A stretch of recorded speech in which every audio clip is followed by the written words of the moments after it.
We have with us Professor Anne Magurran, who is an evolutionary ecologist at the University of St Andrews. And Anne's very interested in the evolution, conservation and measurement of biological diversity. She's written several important books focusing on biological diversity and its quantification as essential for biological conservation. So essentially, how to count things in the natural world and how do we use those figures. That's possibly simplifying it a bit much, but I'm sure Anne will put you straight on that.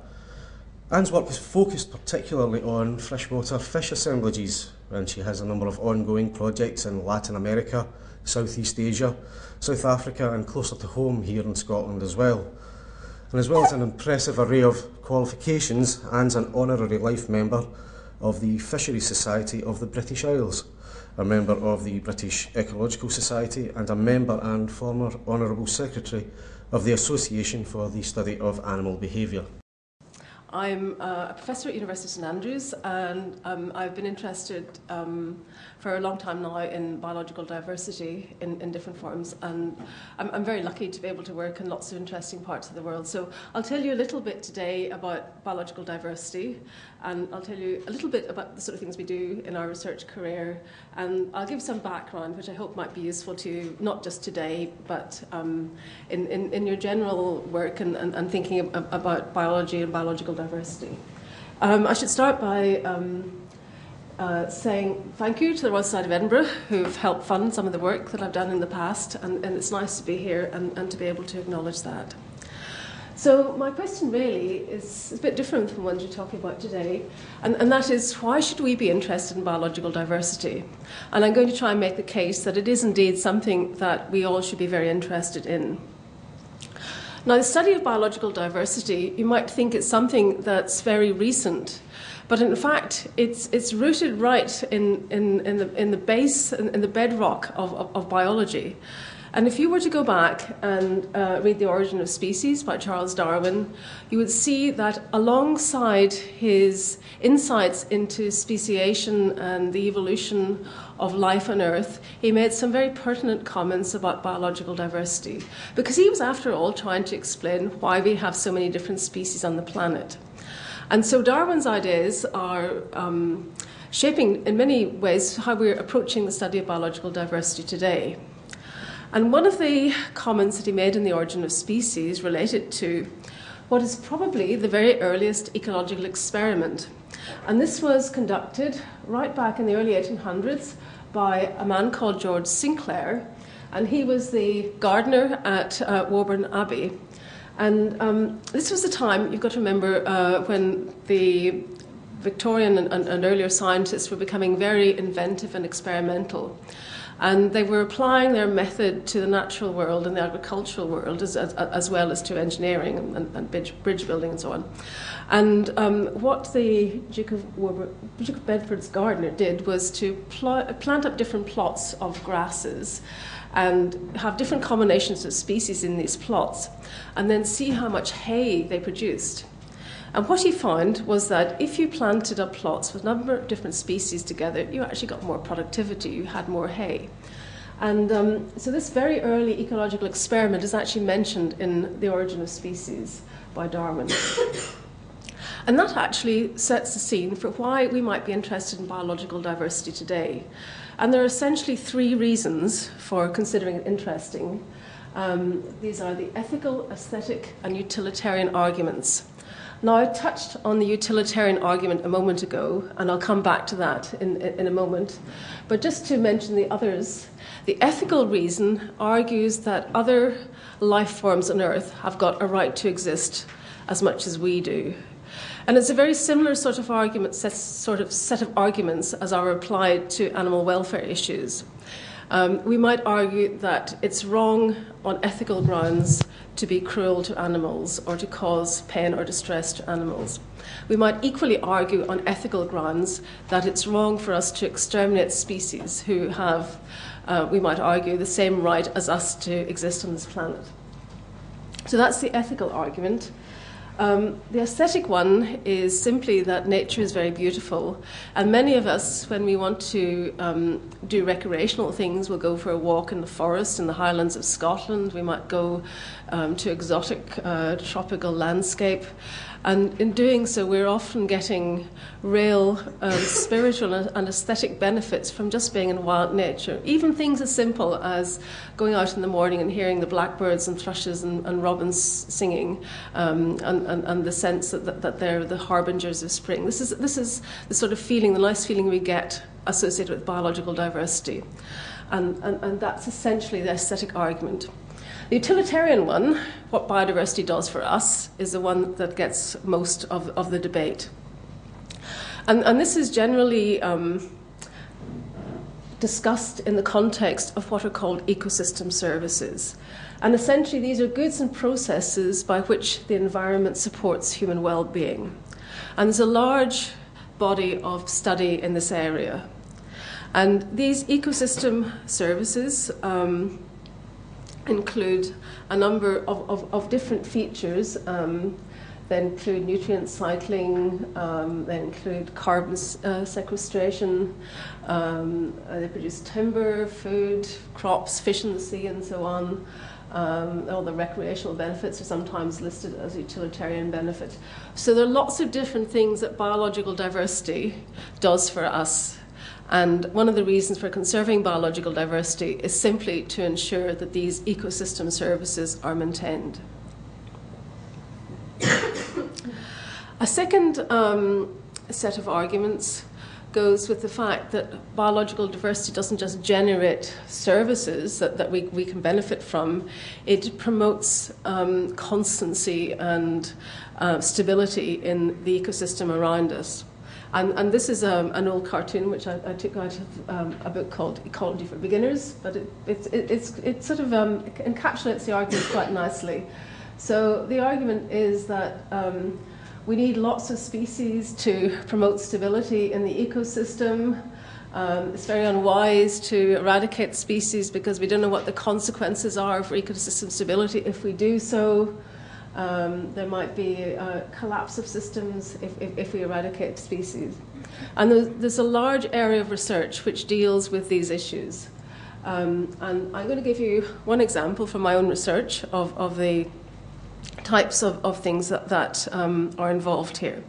So the general idea is that if we have one species in a system, that species will vary in its abundance through time, and the community property will also vary as a response of that individual species variation. So property might be something like the fish production or the overall productivity in a grassland or the ability of the system to absorb carbon. So any kind of property will have the same sort of behavior.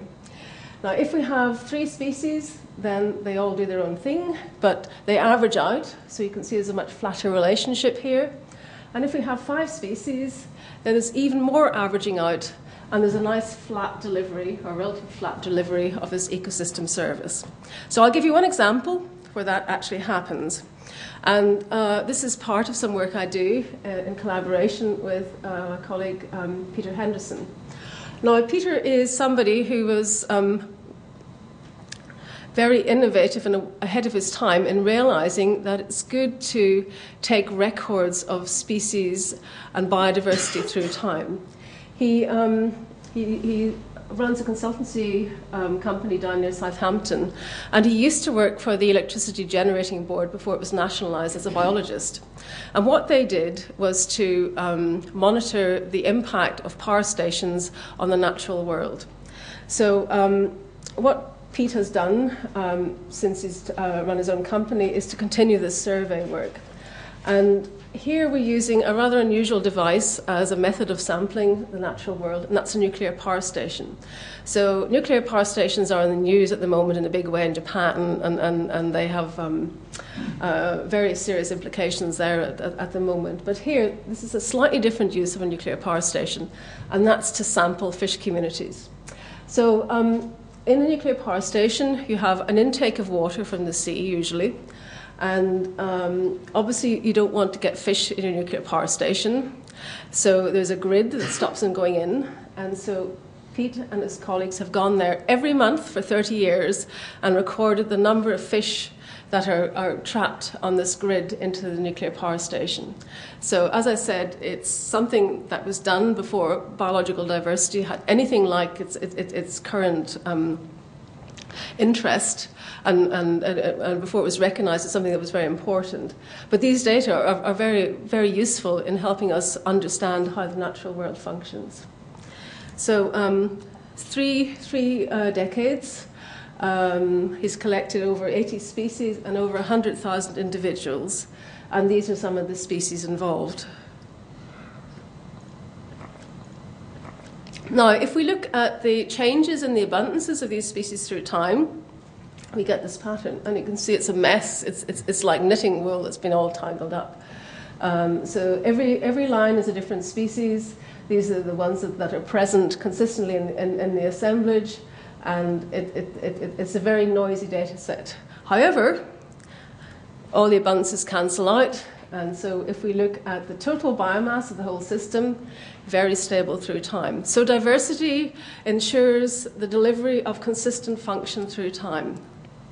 That's my one set of data from our own work, but I'll give you some more examples of cases why it's good to have, or good to think about biological diversity.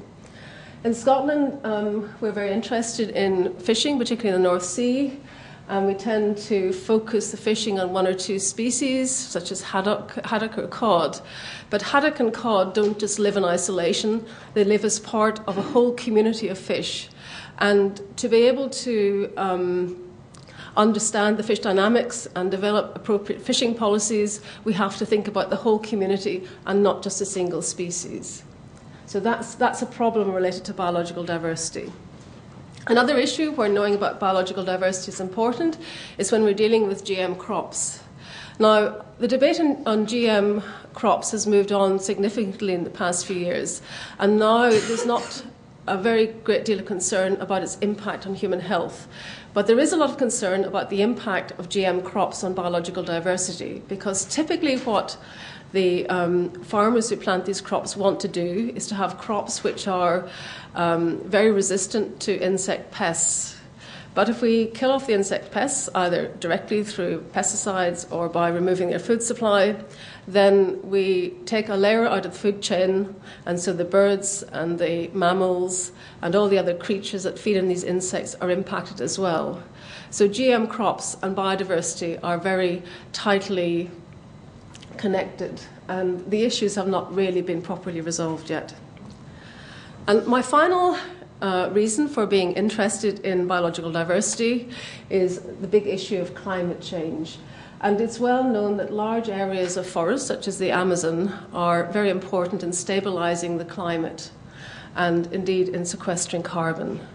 So biological diversity is intrinsically connected to the welfare of us on this planet. If we lost a lot of diversity, the world would be in a much worse state. My next question really is, how much biological diversity is there on Earth? And I'm going to tell you now that I don't know the answer, and nobody knows the answer, but we can make some educated guesses. Now, going back to Darwin again, he was a pioneer in so many different ways, and he actually completed the first systematic survey of biological diversity in the sense that he went out to this field next to his house in southern England, and he made a very systematic record of all the species that were found there. And he found 142 species, and if you go in the present time, there are about 119 species. So this very detailed, precise record of how many species there are. You can do that in a field in southern England, but can you do it elsewhere? Well, the answer is it varies. If you heard I work on fish, so I'm going to talk about fish for the next few slides. In the UK, we know it's about 24 million hectares in the area, and we know there are about 40 species of native freshwater fish. I mean, that number varies a bit depending whether you count the ones that were introduced or the ones that have got there accidentally through various routes. But there are about 40 species of freshwater fish. go to Trinidad and Tobago, which is a place where I sometimes do some work. And that's down off the northeast coast of South America. It's much smaller than the area of the UK, but it's got more species of freshwater fish.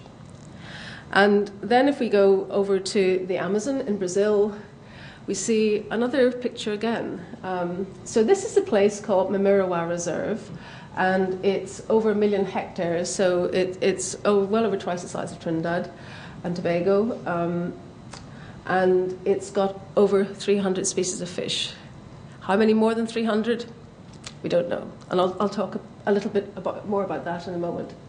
I'll say first a little bit about the reserve. It's a fabulous place to go to. It's called the flooded forest, and the reason for that is that the floodwaters come down from the Andes.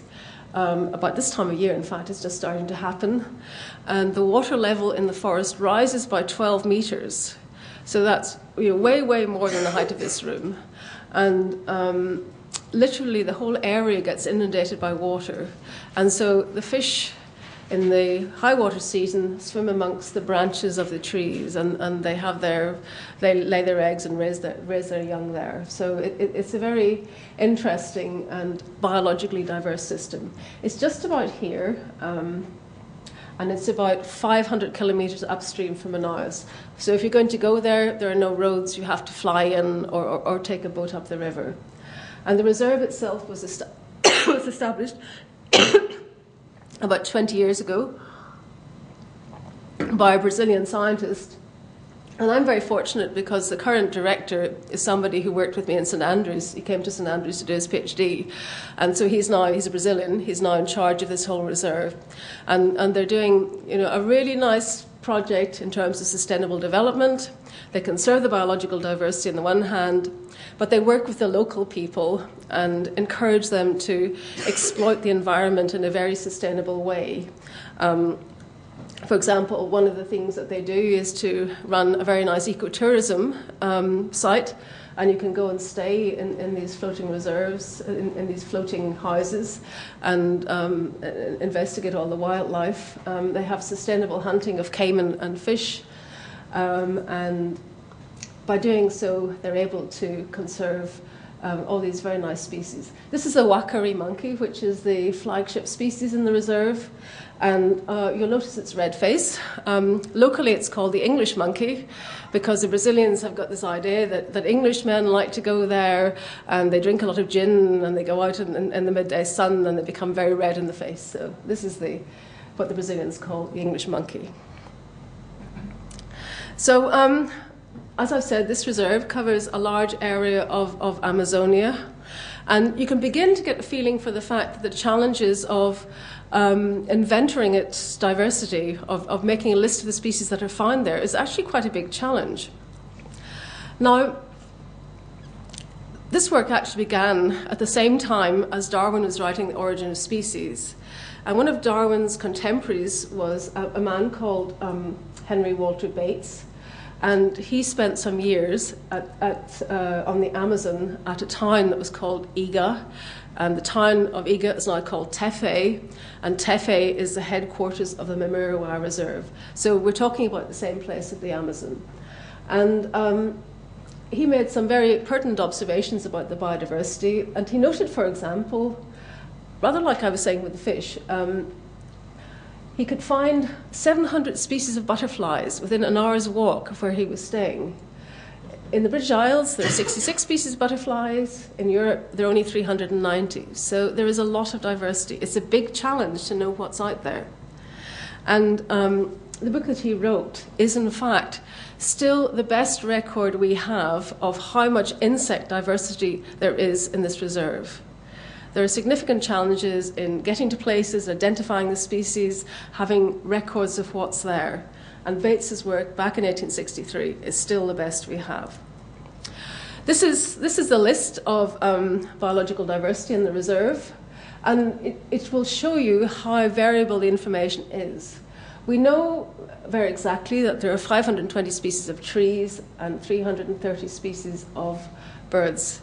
There are lots of ornithologists, both amateur and professional, out there, and birds are almost invariably well recorded.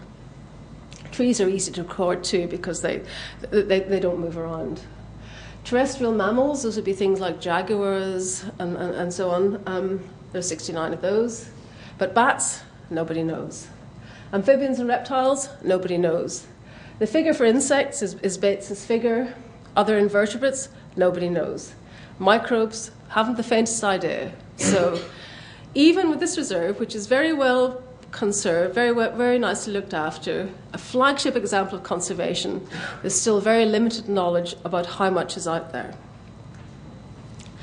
I should mention at the moment that I've talked about biodiversity in the context of species, but I should just really mention that you can think about it at different levels. You can think about it as genetic diversity, so it's not just the identities of species that we've got out there, it's how much genetic variation there is within species. So that's definitely a type of biodiversity. Species diversity, which I've been talking about mostly so far, are the things that you find in guidebooks, such as the Birds of Madagascar. And we can also think about biodiversity at the ecosystem level. Okay, so I've given you a sense that there's no easy answer to this question, but I'm going to try and answer it, giving you the best knowledge we have to date on how many species there are on Earth. And you might not be so surprised from what I've been saying already that we actually have a much better handle on how many stars there are in our galaxy than how many species we have on our Earth. The very first estimates of how many species there are on Earth go back to Linnaeus, who was a Swede, and excuse me, he was working in the 1700s, and he was the inventor of the taxonomic systems we use today. So if you look at the scientific or the Latin name of a species, such as humans, it's Homo sapiens. So you've got this binomial, you've got the genus, which is Homo, and the species name, which is sapiens. Linnaeus was the man who invented that way of naming plants and animals. He put together a catalogue of species, and he came up with 9,000 species. And many of the species that we're familiar with, pike and salmon and so on, are ones that were actually named first by Linnaeus. But clearly, there are more than 9,000 species on Earth. The current estimate is of catalogued species, that's ones we've got names for and ones that exist in museums, is something between 1.4 and 1.7 million. And you'll immediately notice that there's a big degree of variation in that estimate. And the reason for that variation is that historically, museums have made their own collections, and taxonomists have gone out and identified things, and they haven't always been able to talk to other taxonomists and other museums. So in some cases, it's possible that the same species has been given different names by different people, and that's not all resolved yet. It's getting better, but it's not all resolved. But we do know that there is something in this order of species that have actually been named. We know that it's too low, but knowing how much it's too low is still up in the air. Another thing we know is that species are very unequally divided amongst different types of organisms. And this is a pie diagram showing the proportions of different types of species, and this big blue blob here are insects. So a lot of what we see on Earth, most of the biological diversity, is actually contributed by insects. And of the insects, beetles are a very well-represented group. Now, we know that about 20% of all species on Earth are beetles. And there's a very famous quote by this man, J.B.S. Haldane. He was an evolutionary biologist in the last century. And he was based at an Oxbridge college, and one time at the high table at the dinner, the cleric next door to him was trying to make conversation. So he asked Haldane what could be inferred about the creator from nature. And Haldane's very famous quote was that the creator obviously had an inordinate fondness of beetles, because 1 in every 5 species on Earth is a beetle. So they're by far the most common taxon. Okay, so we know that there are a lot of insects, particularly beetles, and we know that the numbers of species are not fully recognised yet, and they're probably a great deal higher than 1.7 million. There are a number of ways in which scientists can make an estimate, And I'll just introduce you to two ways that this can be done.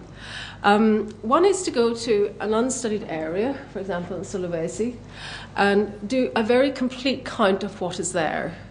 And this is rather analogous to what Darwin was doing in the field beside his house in England. So you go out and you count up what you see, and you look at to see how many unidentified species there are.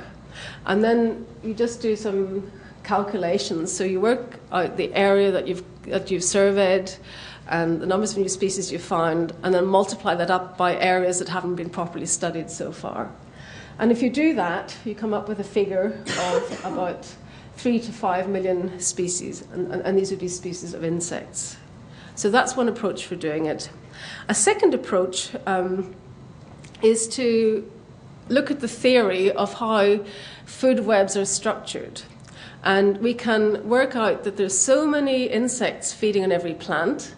We know that about 10 species of insect feed on every plant species, at least in Britain and Europe.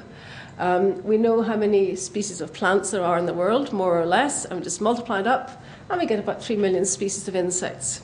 And so a number of different methods like this, and they all come out about the 5 million or so species on Earth. So that's probably a good estimate.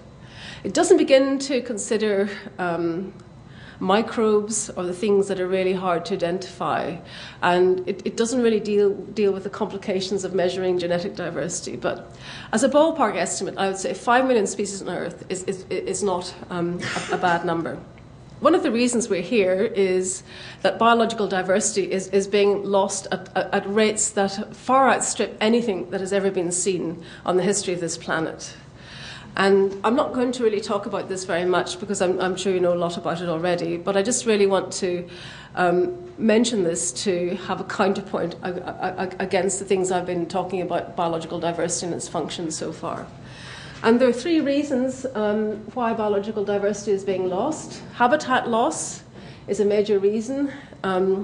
Species are being introduced all over the world, and they're invading natural assemblages and outcompeting native species.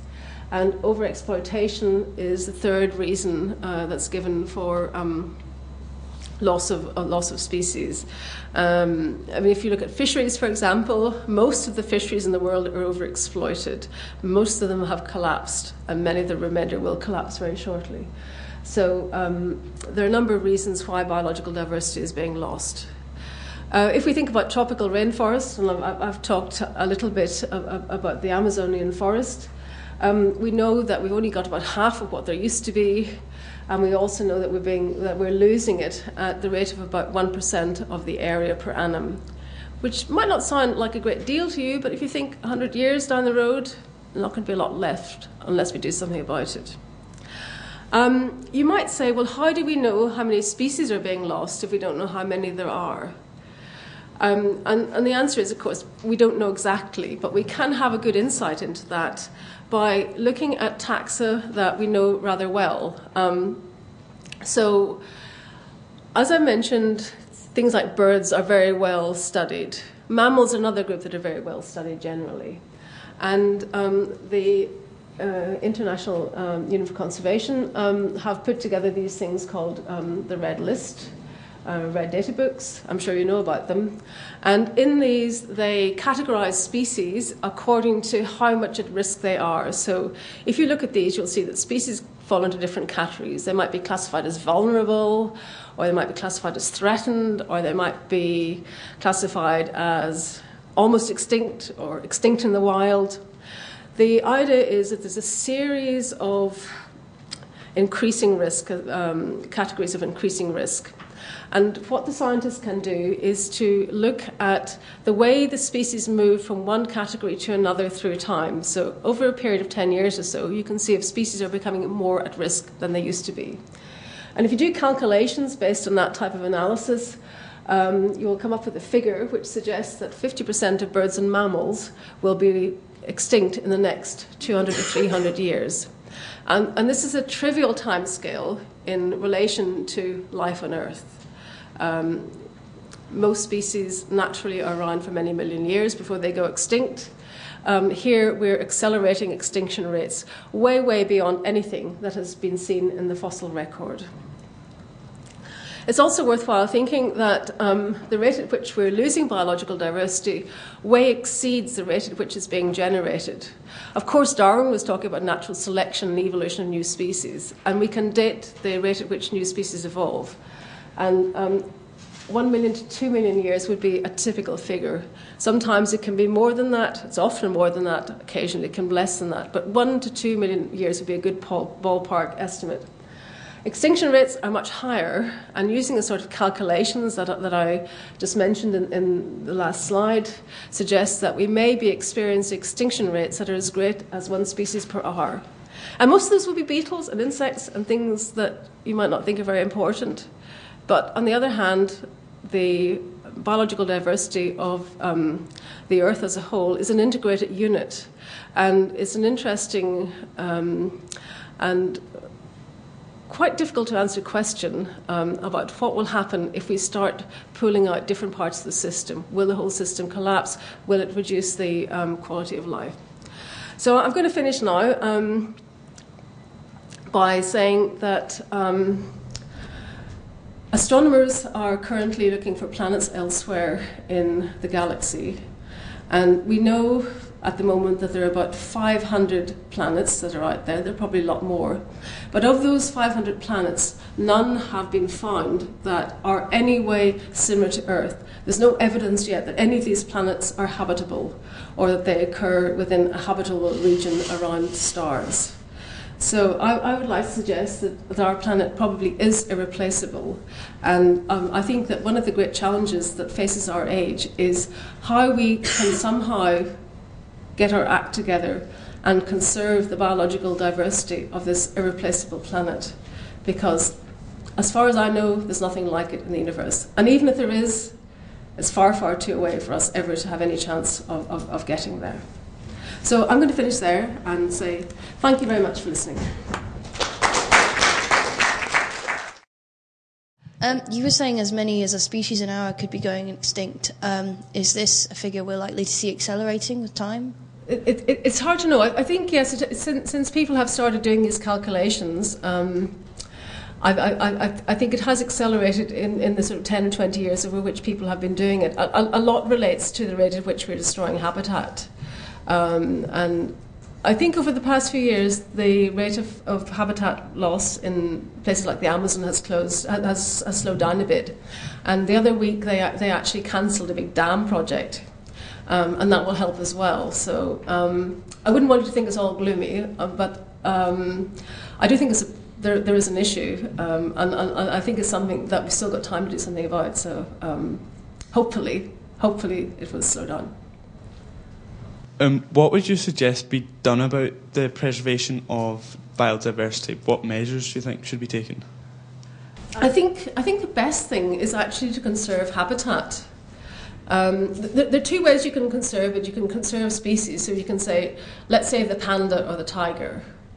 And that's the way that a lot of conservation bodies like to do things, because it's very attractive to the public, and they have this nice cuddly panda, this image of a nice cuddly panda. I don't think they're really cuddly actually in real life, but so that's the one way to go about it. I think the more effective way is to try and conserve habitat, rather as they're doing in the Amazon, because if you can keep the habitat more or less intact, then lots of stuff goes with it as well. So that was what I would do. Apart from that, I think we all need to start doing is to have a clearer image of how our lifestyles impact the environment, the sort of choices that we make in our day-to-day life about what sort of biscuits we eat or whether we have tuna or sardines. I mean, these things have got big implications. If we all make the decision to have tuna, then, I mean, it's goodbye to all the tuna stocks, essentially. So these little decisions that we all make are very important. And I think one thing that happens is that a lot of the manufacturing agencies and supermarket firms and so on are not always very good at allowing us to have the information that helps us make those decisions. And I think if we're interested in conserving biological diversity, then we can do a lot more by questioning, where our food comes from and the impact of our daily activities. because there are a lot of us on the planet, and one of the reasons why the planet is in a bad state is simply because there are so many people, and so it's a cumulative effect of all our little individual decisions, I think, which is the most important thing to focus on.